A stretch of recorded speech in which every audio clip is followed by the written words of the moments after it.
Olá, ouvinte da Central Aquarela de Jornalismo. Cumprimento especial para você nessa terça-feira.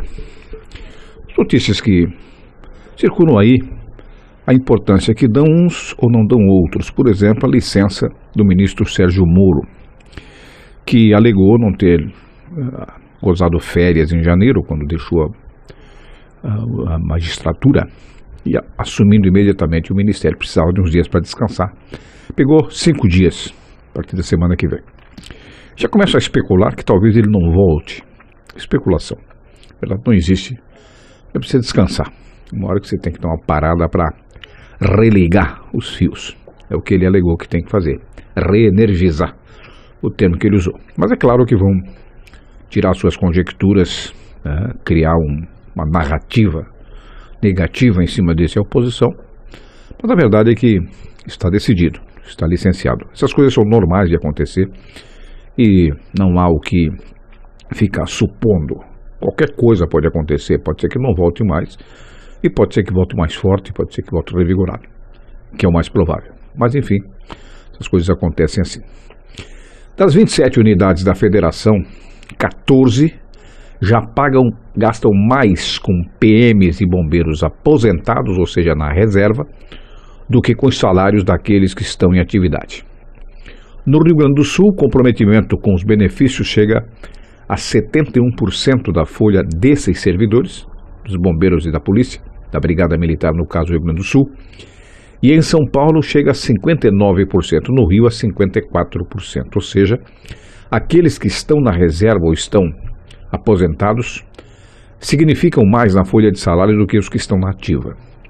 As categorias foram excluídas na última hora da reforma da Previdência, que imporia regras mais rígidas de aposentadoria.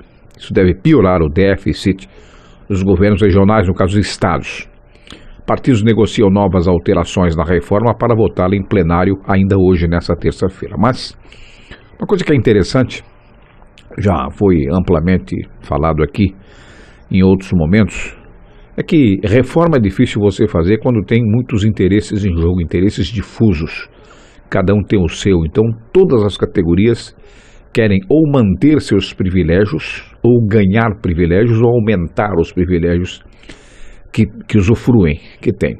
É difícil, é complicado você fazer, e geralmente esses que querem manter os privilégios são, naturalmente, não há nenhuma redundância nisso, aqueles que têm privilégios, que ganham mais, que têm mais benefícios na hora da aposentadoria, que continuam recebendo um belo salário, muitos ganham até mais parados, aposentados, do que na ativa.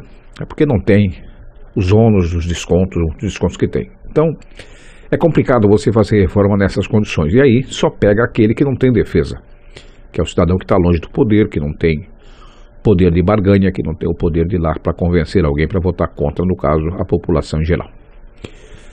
E mais de 2 anos depois, o acordo de colaboração premiada celebrado pela Odebrecht com o Ministério Público Federal, entregas de dinheiro vivo de ao menos 14 milhões de reais ainda não foram esclarecidas pelos delatores. Ou seja, eles delataram, mas não conseguiram comprovar nada. Tem muita gente que está envolvido, diz que vai delatar para tentar aliviar a pena, mas na verdade não tem o que dizer. E aí piora a situação. Daí agrava a sua própria pena. A falta de informação sobre o pagamento era uma exigência no acordo e foi constatada ao confrontar arquivos entregues à Polícia Federal por um ex-funcionário da Transnacional, que é a transportadora de valores usada pelo Odebrecht para fazer pagamentos ilegais a políticos e agentes públicos em São Paulo, a programação do Departamento de Propina da empreiteira. Departamento de Propina mesmo, tinha um setor especializado só para pagar propina, para comprar apoio de políticos. Ligados a 22 apelidos ainda não identificados, ou codinomes, os pagamentos foram feitos entre 2013 e 2015. O maior valor de 3,5 milhões está atrelado ao codinome Príncipe. A lista inclui ainda os apelidos Papai Noel e Azeitona, vinculados à Arena Corinthians, construída pela Odebrecht para a Copa de 2014. Negócio assim que dizem que o Bolsonaro estaria politizando o futebol com o seu envolvimento com a conquista da Copa América. Todos os presidentes fizeram isso. Desde os militares, aqueles que conseguiram conquista fizeram isso. mas fizeram de maneira festiva, não de maneira corrupta, como fez, por exemplo, a Dilma e o PT e o Lula, com relação à Copa do Mundo, à Olimpíada, à construção de Arena Corinthians, etc. e tal. Aí o envolvimento, sim, esse é nocivo. 2 hospitais de Santa Catarina foram escolhidos para compor o terceiro ciclo do chamado projeto Lean de emergência, que tem como principal objetivo reduzir a superlotação dos serviços de urgência do SUS. O Hospital Regional Hans-Dieter Schmidt de Joinville e o Hospital Governador Celso Ramos de Florianópolis, que são referência, estão entre os 20 escolhidos no Brasil inteiro para mais essa etapa do projeto. O anúncio aconteceu na sexta-feira, dia 5. Isso agora divulgada, mas a iniciativa, uma parceria do Ministério da Saúde com o Hospital Sírio-Libanês, faz parte do Programa de Apoio ao Desenvolvimento Institucional do SUS, ou seja, o PROAD-SUS, para o triênio 2018-2020. Outros 39 hospitais já passaram pelo processo de intervenção. No Hospital Hans-Dieter Schmidt, Joinville, a primeira fase do projeto começou em novembro do ano passado, já apresenta resultados consideráveis, como, por exemplo, a diminuição do tempo de espera do paciente na recepção até a triagem. Também se diminuiu o tempo de decisão médica pela internação até a transferência do leito. A afirmação é do diretor-geral Evandro Rodrigues Godoy. De acordo com ele, o objetivo agora, com o terceiro ciclo, é otimizar, melhorar o atendimento sem perder a qualidade.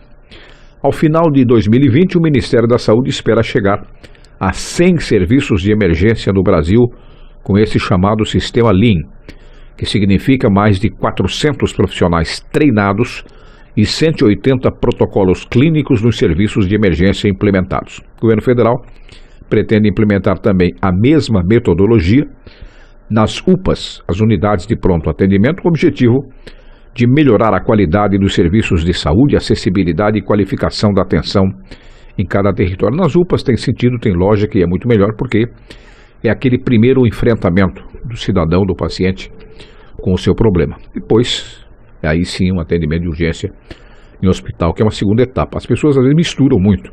Uma simples dor de barriga já vai direto no pronto-socorro, o que atrapalha muito o assédio, aumenta o assédio do serviço. Isso piora a condição do próprio paciente.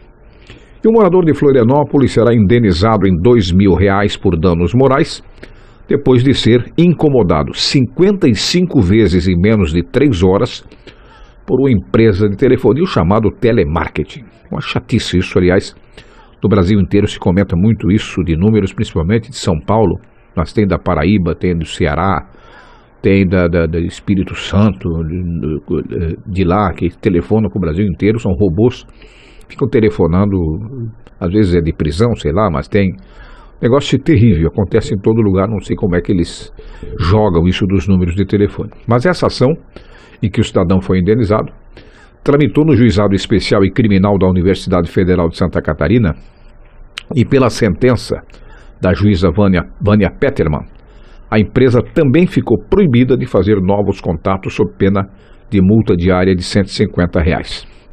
Em sua petição, o autor diz que passou a receber ligações do setor de telemarketing da companhia, que fazia chamadas para oferecer serviços. E ele disse várias vezes que não queria, mas eles ligavam de novo. Aí ele foi no PROCON, mas as ligações continuaram, ou seja, não deram a mínima bola. E o consumidor demonstrou ter recebido, num dia só, em 3 horas, 55 telefonemas da mesma empresa, com o mesmo fim.